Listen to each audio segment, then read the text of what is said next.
Goeiedag, baie welkom by Jesus Christus leef in jou. My naam is Paul en ek verkondig die goeie nuus van die evangelie van Jesus Christus.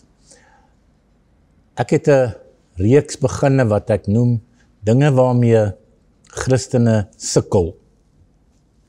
En vandag wil ek 'n bietjie met julle gesels oor vrees. Nou ons weet mos dat die Bybel baie duidelik is dat God sê dat ons nie 'n gees van vreesagtigheid ontvang het nie, maar van liefde, krag en selfbeheersing. Nou jy moet altyd onthou as so vers wat in die Bybel staan, dis absolute waarheid. Met ander woorde, dis realiteit. So dit beteken dat wie jy is, jou geesmens, of ek noem dit die regte jy, is iemand wat 'n gees het van liefde, krag en selfbeheersing. In ander woorde, jy die vermoë om lief te hê. Jy dieselfde krag wat Jesus uit die dode opgewek het binne in jou, en jy het nou 'n gees van selfbeheersing. In ander woorde, as jy net daai 3 goed vat, dan wys dit vir jou daar iets anders aan ons is. Daar's 'n goddelikheid, 'n goddelike natuur. So ons is nie gemaak om met 'n minderwaardigheidskomplek of met vrees of enige iets negatief te leef nie. Dis hoekom die Bybel sê dat ons die einddoel van ons geloof moet verkry, die saligheid van ons siele. Dit wat Jesus gedoen het, hierdie boodskap van genade wat ons verkondig het, dit beteken dat dit wat in jou gees is, 100% perfek is. En nou hierdie boodskap wat ons verkondig, en vir jou vertel wie jy in Christus is, hoe vry jy is. Al hoekom 'n mens dit verkondig, is sodat jou met natuurlike manier van dink kan verander. Met ander woorde, ons moet in lyn kom met wat God se woord sê. Met ander woorde, dit wat ek geleer het, dit wat oorlewering, wat tradisie, wat mense vir my geleer het, ek moet dit bietjie gaan ondersoek en vasstel, maar is daar 'n groter realiteit, is daar 'n groter waarheid. En dis wat ek nou vandag bietjie met jou oor wil gesels, sodat jy vir eens en vir altyd van vrees ontslae kan raak. Een van die groot goeters wat ek ontdek het en wat werklik 'n realiteit vir baie mense is God se tydsberekening. Baie keer dink ons dat as jy daai storie van die genie gehad het, van die ou wat die bekertjie gehad het, of die teepot, en dan praat hy, dan kom 'n genie uit, dan sê hy vir hom, ek wens dit, en dan dit gebeur dit. Nou, baie van ons dink dat dit is wie God is, met ander woorde, dat ek hom kan voorskryf, vir hom sê wat ek wil hê, wat ek wil doen. En ek wil vir jou, sommer nou net reguit sê, God is die koning van die konings. Hy's almagtig, alwetend en alomteenwoordig. Met ander woorde, hy weet meer as jy. Baie meer, jy kan nie jou denke met hom wil vergelyk nie. Dis hoekom dit belangrik is om sy wil te doen en te wil verstaan wat hy vir jou wil hê, sodat jy in lyn daarmee kan kom en dan gelukkig en tevrede is. Baie keer bid mense vir donkie jare vir goeders wat hulle begeertes is, maar dis dalk nie God se plan vir jou lewe nie. En nou of baie keer weet God wanneer die beste tyd is vir jou om dit te ontvang, en dan raak 'n mens baie keer ongelowig of 'n mens begin twyfel. Maar ek wil julle nou vandag bemoedig om nie op te hou glo en op te hou twyfel nie. En ek wil vir julle 1 of 2 Bybelversies lees, net om jou te help. Filippense 4 van vers 6 sê, wees oor niks besorg nie, maar laat julle begeertes in alles deur gebed en smeking met danksegging bekend word by God. En die vrede van God, wat alle verstand te bowe gaan, sal julle harte en sinne bewaar in Christus Jesus. Onthou, vrees is nie die afwesigheid van probleme nie, dis die teenwoordigheid van God. Ek sê baie keer vir mense dink nie so nie, maar dis hoe ons natuurlik dink. Elke keer as jy vir God iets vra, en jy vra hom die volgende dag weer dieselfde ding, dan is dit mos ongeloof. Dis dan elke keer asof jy sê, maar omdat dit nou nog nie gebeur het nie, vra ek maar weer 'n keer, en ek vra weer 'n keer. En dis nie geloof nie. Onthou, geloof is, dit wat ek God gevra het, ek is oortuig daarvan, dat hy dit vir my gaan doen, en wat doen ek nou? Ek loof en prys hom, en leef asof dit reeds gedoen is. Met ander woorde, ek aktiveer my geloof, en ek vertrou meer op God se woord, en wat God sê, as op my natuurlike sintuie, en dit wat ek fisies beleef. En partykeer is dit net daai deursettingsvermoë, daai bietjie net langer aanhou, nie opgee nie, wanneer jou deurbraak kom. Matteus 6 van vers 25 sê Jesus, moenie julle kwel oor julle lewe, wat julle sal eet of aantrek, of oor julle liggaam wat julle sal aantrek nie. Hoor wat sê hy nou? Is die lewe nie meer as voedsel en die liggaam as klere nie? Dan praat hy en hy gee vir ons 'n goeie ding om te doen. Dan sê hy, kyk na die voëls van die hemel, hulle saai nie en maai nie en bring nie in skure bymekaar nie, en tog voed julle hemelse Vader hulle. En nou kom die vraag, is julle nie baie meer werd as hulle nie? As God vir die voël sorg, dan gaan hy mos vir jou sorg. Het jou klein seentjie al ooit na jou toe gekom en vir jou gevra, papa moet asseblief nie vergeet om môre vir my kos te gee nie. Papa moet asseblief nie vergeet om vir my klere te gee nie. En dit is wat Jesus ons leer. Ons moet vertroue in God hê. Met ander woorde, jy hoef nie altyd te vra, doen dit vir my, doen dat vir my nie. Leef eerder in dankbaarheid, leef in geloof en loof en prys hom vir al die seëninge wat elke dag na jou toe kom. Jy sal agterkom in elke boodskap wat ek gee, dis waarvoor ek geroep is. Die sleutel om te oorwin, om vrees te oorwin, is jou eenheid met God.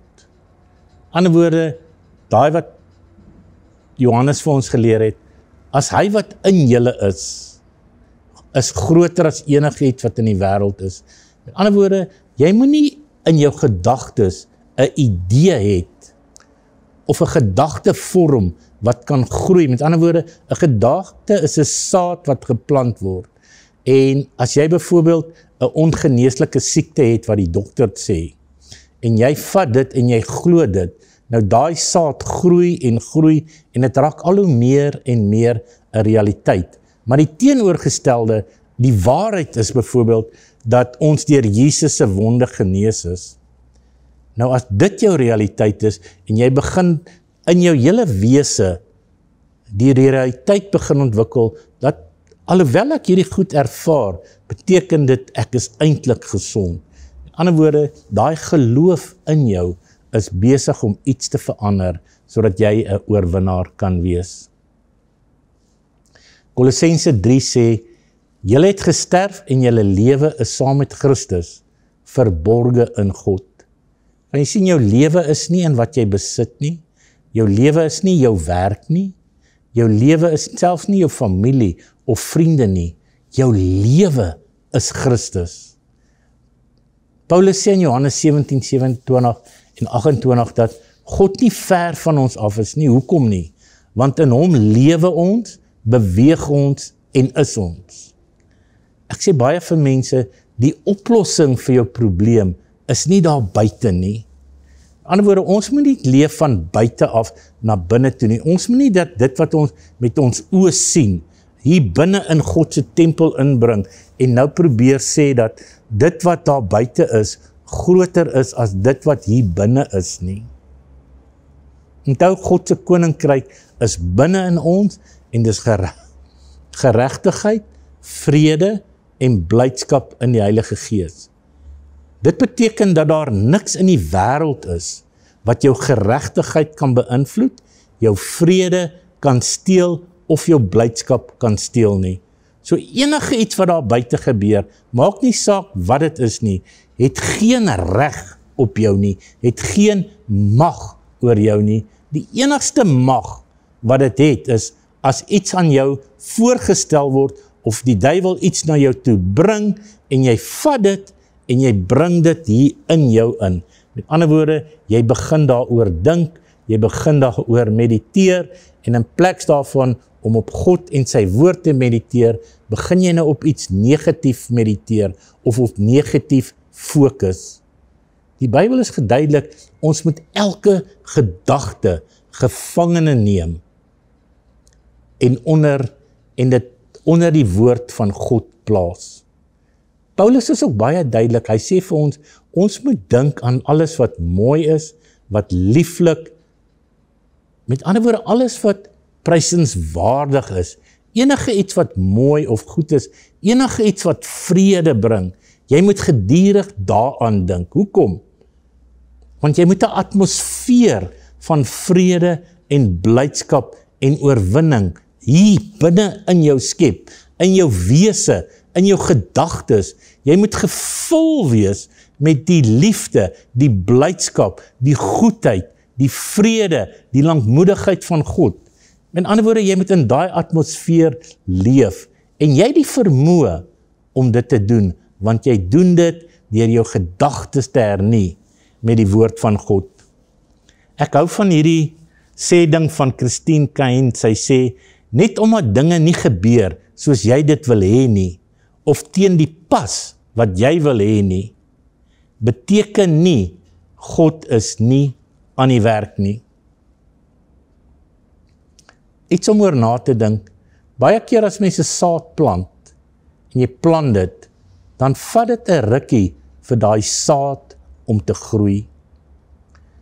As jy 'n boer is en jy plant mielies, en daar is nou nie mielies op jou land nie, jy gaan nie elke dag en haal die mielies uit, en plant nuwe mielies nie.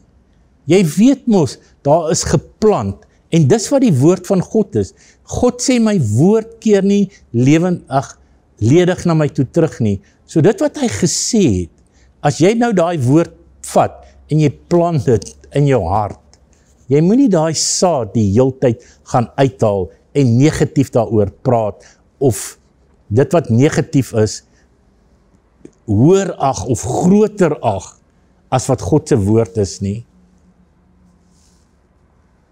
Ek hou van wat Corrie ten Boom gesê het, dit is baie mooi, en dis iets wat jy kan afskryf, en ook sommer daar teen jou yskas gaan plak.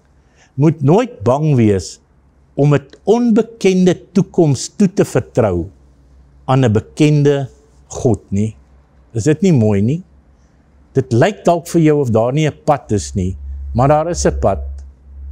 As jy byvoorbeeld in die aand besluit om te ry, ek wat nou hierso in Somerset Wes is, as ek nou van besluit om vanaand Johannesburg toe te ry, as ek in my kar klim, ek kan nie tot in Johannesburg sien nie, maar ek weet mos, Johannesburg is daar. Nou skakel ek my, as dit nou in die aand is, nou skakel ek my motor se ligte aan, en nou waar die lig is, nou ry ek soontoe. My GPS is gefokus, ek gaan Johannesburg toe, en die lig skyn, met ander woorde, die pad word verlig. En dit is hoe jy moet lewe. Met ander woorde, as jy vir God iets gevra het, en jy weet dit is in sy wil, dan glo jy mos, dit is so. En nou begin jy leef en optree, asof dit so is. Jy hoef nie die eindpunt te sien nie, maar jy weet, jy's op pad na jou oorwinning toe. En dit is wat geloof beteken. Ek wil dan ook net vir jou 'n paar idees gee, as jy nou regtig met vrees sukkel, wat kan 'n mens doen? Die eerste ding is, identifiseer jou angste en jou vrae wat vir jou onseker is. Met ander woorde, moenie die heel dag aan daai goed dink, want jy gaan agterkom, as daar iets is waarmee jy sukkel, en jy gaan jou gedagtes neerskryf, wat jy elke dag aan dink, dan gaan jy gou-gou agterkom, jou verstand is soos 'n rekenaar, wat dieselfde program oor en oor afspeel. So, as daar iets is waaroor jy bang is, of onrustig, of vreesagtig is, gaan skryf dit neer, doen dit vir 'n week, en aan die einde van die week, dan gaan jy sien, elke dag dink jy aan dieselfde goed. Nou wat doen jy nou? Nou het ek hierdie papiertjie, nou het ek 'n bewys van wat die duiwel my mee aankla. Nou het ek 'n papiertjie wat sê, die duiwel sê ek is bang vir dit en dit en dit. Maar ek weet mos, dis die waarheid nie. Nou vat jy die woord van God, wat sê jy het nie 'n gees van vreesagtigheid nie. Nou neutraliseer jy elkeen van daai punte en sê hierdie punt, ek glo nie dis die waarheid nie, want die woord van God sê dit. Ek bestraf dit, ek verwerp dit en ek nooi u nou in Vader om my hiervan heeltemal te verlos. Dankie Jesus dat u my vrygemaak het. Met ander woorde, jy deel met dit, jy gee dit vir Jesus, jy hou nie aan en aan dieselfde dink nie. Hoor wat sê Spreuke 3 van vers 5. Vertrou op die Here met jou hele hart en nie steun nie op jou eie insig nie. Ken hom in al jou weë, dan sal hy jou paaie gelyk maak. So jy kan elke dag, as jy nou daai lysie gesê het of gedink het aan daardie goeders, voor jy gaan slaap, en as jy opstaan in die oggend, dan sê jy, ek vertrou u Here, ek los my planne in u hande, ek gee my planne nou vir u, en ek rus in u wysheid. Ons weet mos nou Christus is die wysheid en die krag van God in ons. So met ander woorde, ons moet dit wat God vir ons gegee het, ons moet dit gebruik. As jy byvoorbeeld, as iemand vir jou 'n geweer gee, 'n outomatiese masjiengeweer, wat vol ammunisie gelaai is, en die persoon sê vir jou, hierdie wapen gaan jou beskerm. En daar is dalk mense wat gaan kom ons vat dit 'n paar jaar terug nou, of jy is op 'n plek waar daar mense is wat inboorlinge is, wat jou wil vermoor, maar wat nou het jy 'n wapen om jou te beskerm. As daai mense na jou toe aangehardloop kom met wapens, en hulle wil jou iets aandoen, as jy nie die geweer vat en skiet nie, gaan jy mos vernietig word, gaan jy doodgemaak word. Dis dieselfde met God en dit wat hy vir ons gegee het. Dit wat die duiwel teen ons kom, God het ons 'n woord gegee, hy het ons 'n mond gegee, om sy woord te kan spreek. As jy gaan kyk na wat Jesus gedoen het, al die oorwinnings wat Jesus gedoen het, hy het gepraat met die probleme. As hy iemand die duiwel uitgedryf het, dan het hy vir hom gesê, gaan uit hom uit, jou stom en dowe gees. Met ander woorde, hy het die autoriteit wat hy gehad het. As iemand siek was, staan op en loop. Gaan was jou in die badwater, Siloam. Met die see, die probleme, wees stil. En dan is dit stil. Dis dieselfde met ons. Jy moet dit wat God vir jou gegee het, gebruik, en hy het jou sy woord gegee, en hy het jou autoriteit gegee. Jesus sê byvoorbeeld vir ons, as jy self met 'n berg praat, en vir hom sê, hef jou op, en werp jou in die see, en nie twyfel nie, maar glo dat wat jy sê sal gebeur, hy sal verkry net wat hy sê. Kan jy sien, jy moenie jou woorde gebruik, en jouself aanval nie. Jy moenie jou gedagtes gebruik, en 'n vesting skep, vir die duiwel en sy magte nie. Jy moet die woord vat wat jou vry maak, en dit prakties toepas in jou lewe, sodat jy absoluut in hierdie vryheid kan leef. Een van die grootste wapens teen vrees is dankbaarheid. In plaas daarvan om te fokus op wat jy nie het nie, in plaas wat te fokus op wat jy nie het nie, of wat negatief of wat verkeerd is, maak jou fokus dit wat reg is. Daar is letterlik honderde goed waarvoor 'n mens kan dankbaar wees.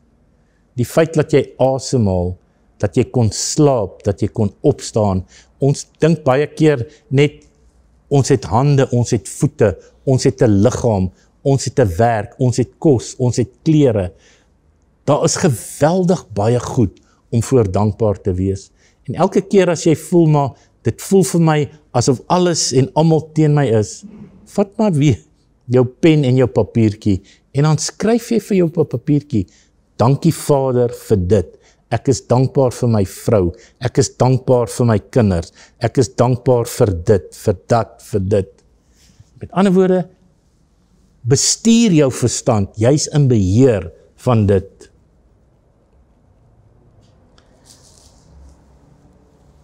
Dan baie belangrik is om God se waarheid die eerste punt te maak. In ander woorde, die waarheid oor dat ek nie 'n gees van vreesagtigheid het nie, moet 'n groter waarheid wees as ek is bang.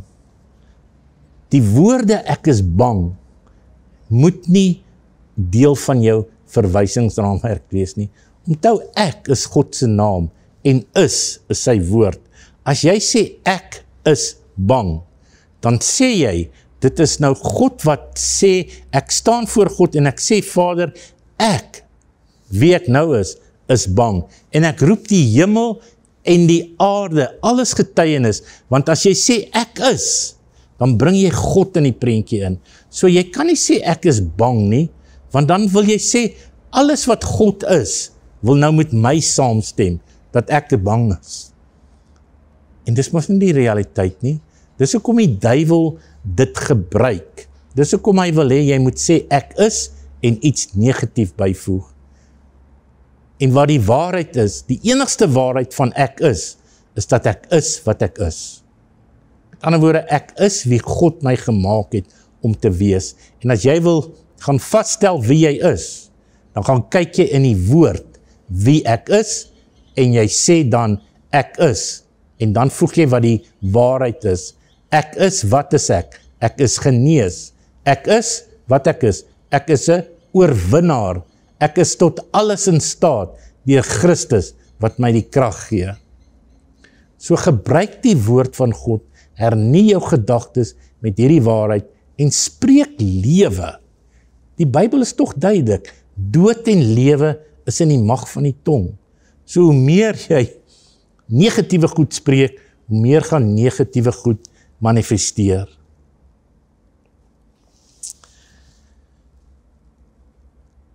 Ek wil afsluit met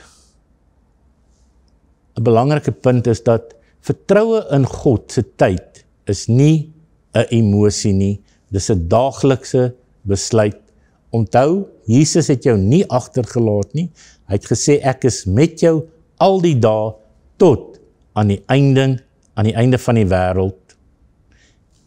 So ek wil jou bemoedig, hou aan glo en wees 'n getuienis van Jesus Christus in hierdie wêreld en laat die woord wat sê dat jy nie 'n gees van vreesagtigheid het nie, laat dit in jou groei en laat dit daai negatiewe vrees verdring en verdryf tot jy op die punt kan kom om te sê soos hy is, soos ek in hierdie wêreld. Baie dankie Vader vir u woord wat ons vry maak. Dankie dat ons gered is uit genade. Dankie dat ons vry is. Vader, en ek bid nou vandag vir wysheid vir elke persoon wat na hierdie boodskap luister. Geef vir ons wysheid om nie te val vir versoekings, om nie in die slaggate wat die duiwel vir ons stel te trap nie. Ons bid vir wysheid en kennis en openbaring, sodat ons saam met u in oorwinning kan leef, elke dag, elke oomblik, 24/7, elke dag, in Jesus se naam. Amen.